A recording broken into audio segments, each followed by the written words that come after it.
Good morning students.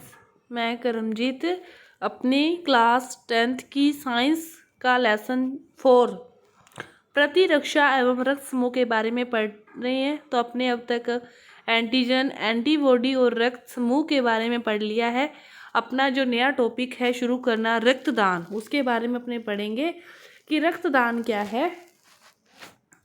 रक्तदान एक ऐसी विधि है जिसमें एक व्यक्ति से दूसरे व्यक्ति के परिसंचरण तंत्र में उसका रक्त या रक्त आधारित जो भी उत्पाद हैं, प्लेटलेट, प्लाज्मा आदि को क्या किया जाता है, स्थानांतरित किया जाता है कि एक व्यक्ति से लेकर दूसरे व्यक्ति को उसका चढ़ाया जाता है रक्त, प्लाज्मा कुछ भी, तो वो क्या है, रक्तदान है। और सर्वप्रथम जो रक्तदान हुआ था वो 15 जून 1667 को हुआ था। फ्रांस के चिकित्सक डॉक्टर जीन बैटिस्ट डेनिस द्वारा संपादित किया था। उन्होंने क्या किया था, उस टाइम 15 वर्ष के एक बालक को भेड़ के रक्त से रक्तदान करवाया था।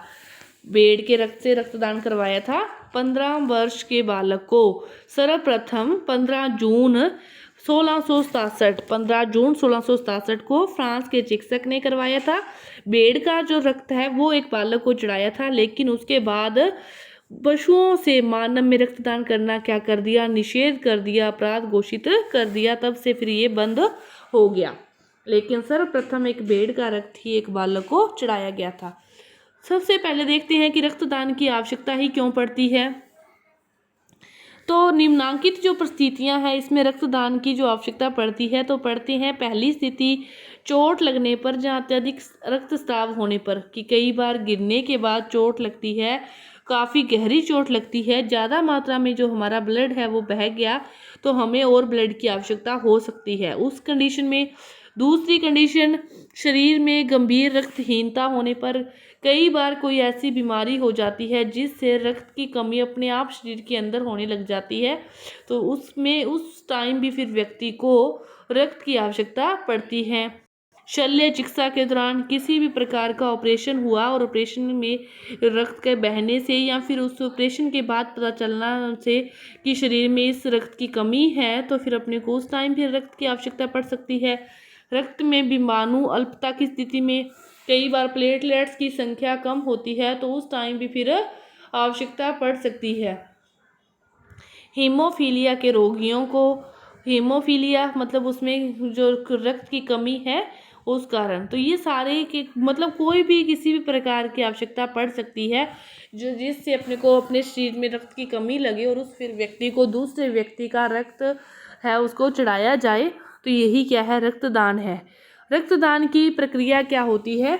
रक्तदान की जो प्रक्रिया है, पहले उसमें क्या किया जाता है, रक्त का संग्रहण किया जाता है कि रक्त को इकट्ठा किया जाता है। पहले रक्तदान के अब तो कैंप भी लगते हैं, तो उस दौरान जो स्वस्थ व्यक्ति हैं वो अपना रक्त दान करते हैं, उसको कहीं भी सही जगह पर, सेफ जगह पर उनको रखा जाता है।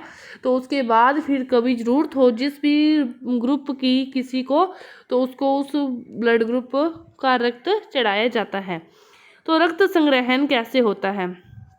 रक्त संग्रहण प्रक्रिया से पूर्वदाता के स्वास्थ्य का परीक्षण किया जाता है कि उसको किसी प्रकार की बीमारी तो नहीं है, तो सबसे पहले उसके स्वास्थ्य का परीक्षण किया जाता है।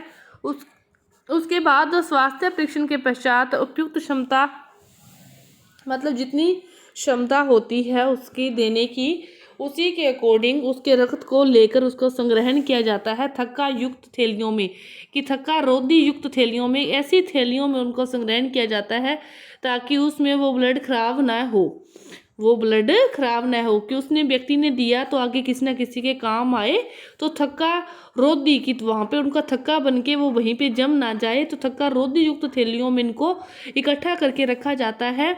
और जो संग्रहित रक्त है उसको प्रशीतित भंडारण किया जाता है, किसी मतलब नॉर्मल सही ठंडे टेम्परेचर पर उनको इकट्ठा करके रखा जाता है। उसमें फिर क्या होता है कि जो रक्त में जीवाणु हैं उनकी वृद्धि को रोका जा सकता है और कोशिकीय चयापचय को भी धीमा किया जा सकता है। प्रशीतित भंडार में ये प्रोसेस होता है।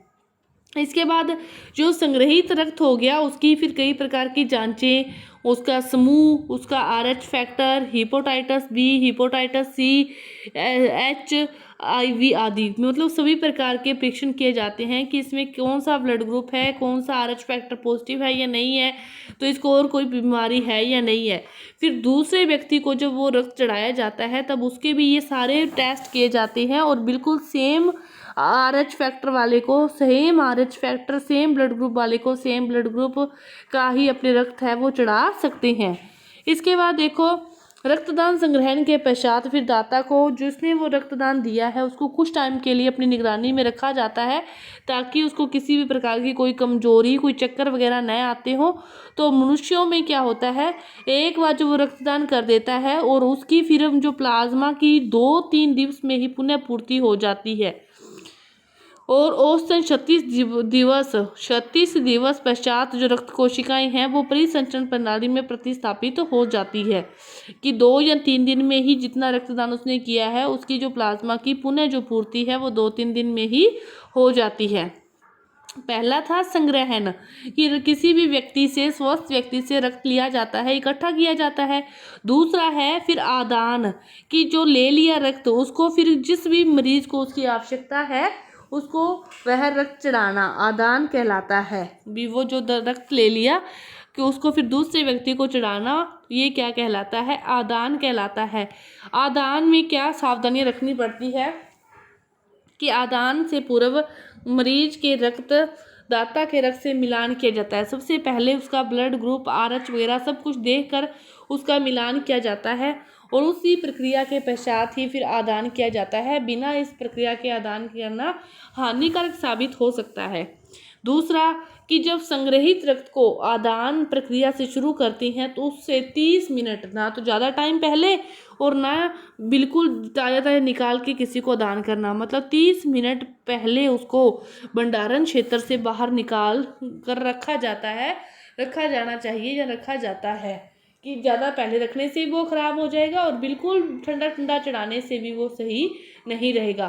तो 30 मिनट पहले उसको भंडारण क्षेत्र से बाहर निकाल लेना चाहिए। उसके बाद रक्त केवल अंतःशिरात्मक रूप से दिया जाता है। यह करीब 4 घंटों तक चलने वाली प्रक्रिया है। यह जो प्रक्रिया है वो 4 घंटों तक चलने वाली है, जो प्रवेशनी के माध्यम से संपादित की जाती है। 4 घंटों तक चलती है और इसको प्रवेशनी के माध्यम से संपादित किया जाता है। और रोगी में आदान संबंधी जो प्रतिक्रियाएं हैं, ज्वर, ठंड लगना, दर्द, साइनोसिस, हृदय गति, अनियमितताओं को रोकना, ये सारी चिकित्सक द्वारा औषधियाँ दी जाती है। इसके बाद है रक्त के स्रोत के आधार पर रक्तदान 2 प्रकार का हो सकता है, समजात आदान और समजीवी आदान। समजात आदान का तो ये हो गया कि एक ही आदान है वो व्यक्ति ने दिया है और दूसरे व्यक्ति के द्वारा, मतलब समान जाति को, कि एक व्यक्ति के रक्त को दूसरे व्यक्ति के रक्त को ही चढ़ाना, कि पहले एक व्यक्ति ने दान किया फिर कई बार दूसरे व्यक्ति को ज़रूरत पड़ गई तो उसको उस रक्त का आदान करवाना, उसको वह रक्त चढ़ाना, यह तो क्या कहलाता है, समजात आदान।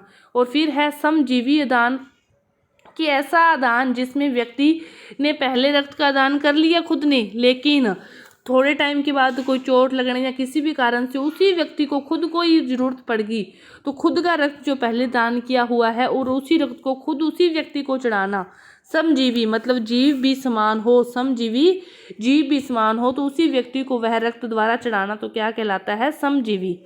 अब है ये आपका था आदान। इसके बाद रक्तदान के दौरान जो बरती जाने वाली सावधानियां हैं कि सबसे पहले दाता और रोगी के इस एबीओ प्रतिजन का जो मिलान करना बहुत ही जरूरी है। दूसरी बात, दाता के रक्त में रोगकारक या हानिकारक तत्वों का न होने की जांच करना, मतलब उसमें जांच करना किसी प्रकार के हानिकारक तत्व न हो। तीसरी बात, दोनों के रक्त में ही RH फैक्टर का भी मिलान करना कि RH पॉजिटिव है या नेगेटिव है, दोनों में ये वो भी सेम होने जरूरी हैं।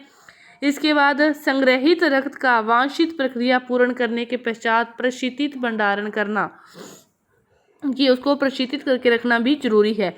और किसी भी स्थिति में संग्रहित रक्त को संदूषण से बचाना, क्योंकि जिस भी आदमी ने दिया है रक्त को दान दिया है तो उसका जो उद्देश्य है रक्त दान देने का, मतलब किसी की काम आए, ऐसे नहीं कि वो वैसे ही पड़ा रहे और ख़राब हो जाए, तो उससे भी उसको बचाना। और संग्रहण तथा आदान आवश्यक रूप से चिकित्सक की उपस्थिति में ही हो। चाहे तो रक्त को संग्रहण करना है, इकट्ठा करना है, चाहे किसी व्यक्ति को उसको चढ़ाना है, ये दोनों ही जो स्थितियां हैं वो चिकित्सक की उपस्थिति में ही होनी चाहिए।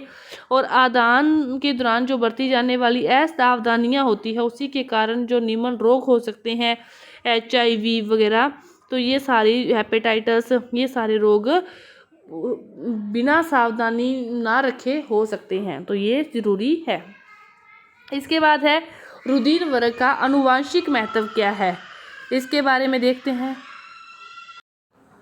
रुधिर वर्ग का आनुवांशिक महत्व कि अपने जो रुधिर वर्ग है उसमें जो समूह दिया था, वर्गीकरण दिया था, उसको क्या नाम दिया था, AVO वर्गीकरण, और इनको अलग अलग कर दिया। तो IA वाले को IA, IV वाले को IB और IO वाले को क्या कह दिया, IO प्रतिजन कह दिया। ये सारे प्रतिजन हो गए।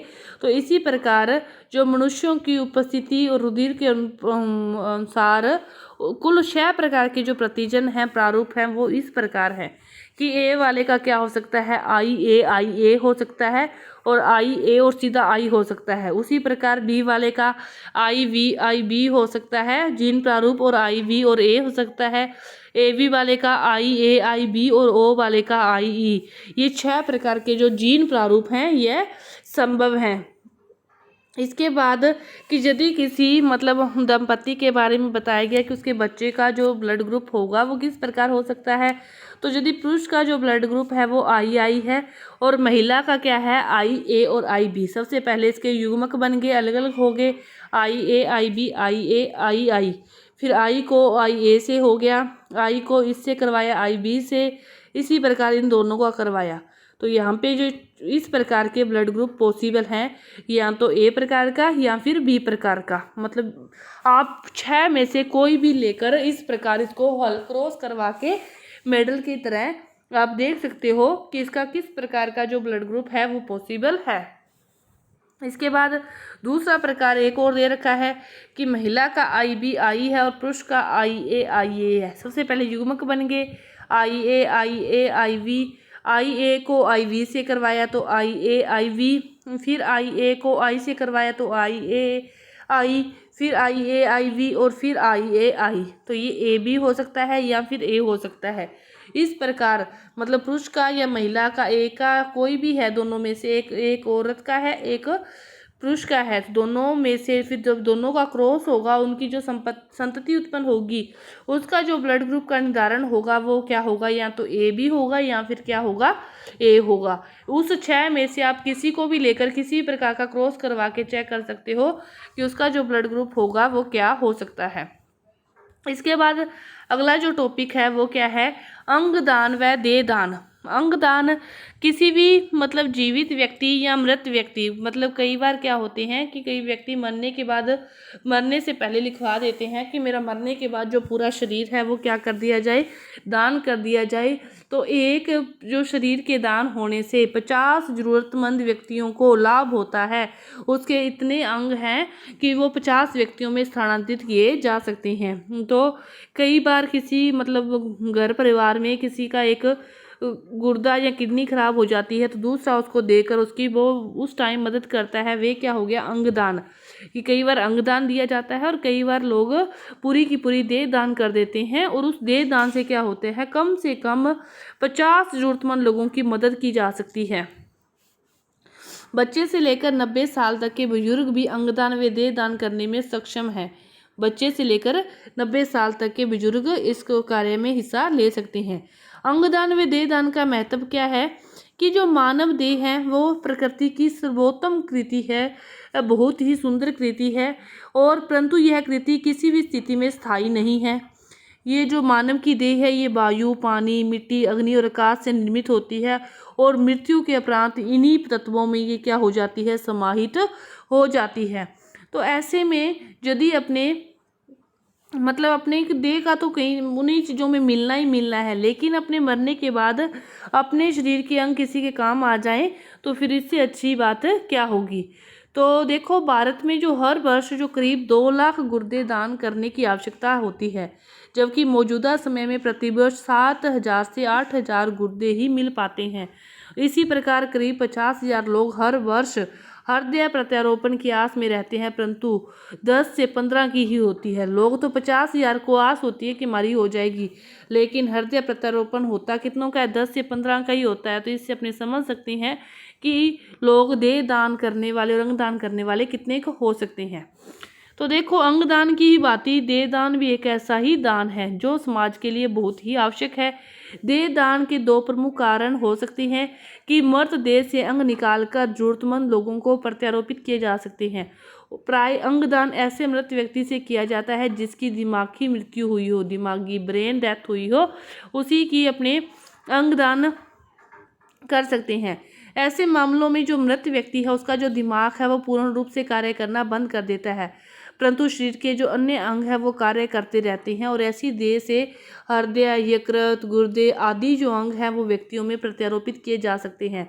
हालांकि आंकड़े बताते हैं कि 1000 में से केवल एक व्यक्ति की इस प्रकार से मृत्यु होती है कि 1000 लोग मरते हैं ना, उसमें से केवल एक व्यक्ति की ही ब्रेन डेथ होती है, बाकी की नहीं होती। तो मृत्यु के 6 से 8 घंटों के भीतर देह की नेत्रदान हेतु काम में लिया जा सकता है कि डेथ के 6 से 8 घंटों के बीच उसके जो नेत्र हैं उनको तब तक काम में लिया जा सकता है, उसके बाद नहीं। दूसरा है, चिकित्सीय शिक्षा ग्रहण करने वाले जो विद्यार्थी हैं वो मृत देह पर प्रशिक्षण प्राप्त कर बेहतरीन शिक्षक बनते हैं कि देह दान से पहली बात तो ये चीज़ सारी होगी।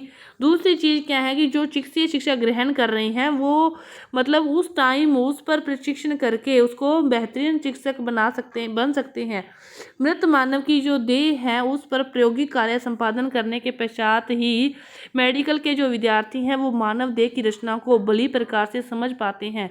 इस हेतु भी मानव द्वारा देह दान की परम आवश्यकता है कि वो अपने जीवित व्यक्तियों पर तो वो नहीं प्रशिक्षण कर सकते, मरे हुए पर ही वो प्रशिक्षण करके अपने मतलब सभी चीज़ों के बारे में वो जानकारी प्राप्त करके एक अच्छा शिक्षक बन सकते, अच्छा जो चिकित्सक है वो बन सकते हैं। तो इसके लिए भी वो इसकी आवश्यकता है। तो यह मानव देह की अंतिम उपयोगिता है, और ऐसे देह के दानी अपने पारिवारिक रिश्तों और सामाजिक धार्मिक बंधनों से मुक्त होकर समाज में शिलालेख की तरह कार्य करते हैं। लेकिन अत्यंत खेद की विषय ये है कि जो प्राचीन रूढ़िवादी मान्यताओं के कारण भारत में अंगदान करने वालों की संख्या प्रति 10 लाख व्यक्तियों में 0.8% ही है, जबकि विकसित देशों में ये 10 से 30 है। और ऐसे में आवश्यकता है कि हम अंगदान, देह दान के महत्व को समझें और उन लोगों की मदद करें जिनका जीवन किसी अंग के अभाव में बड़ा कष्टप्रद है। हमें इस नेक कार्य के लिए आगे आकर समाज में इस श्रेष्ठ मानवीय कार्य के लिए प्रेरित करना चाहिए। और जो अंगदान दिवस के रूप में 13 अगस्त का जो दिन है हर वर्ष भारत सरकार के द्वारा मनाया जाता है, ताकि लोगों को इसके बारे में, इसकी इम्पोर्टेंस के बारे में बताया जा सके और लोगों को जागरूक किया जा सके। इसके बाद देखो, कौन कर सकता है अंगदान व देह दान? कोई भी व्यक्ति हो, किसी भी धर्म जाति का हो, लिंग का हो, वह अंगदान देह दान कर सकता है। 18 वर्ष से कम आयु के व्यक्तियों के लिए माता पिता या कानूनी अभिभावक की सहमति आवश्यक है।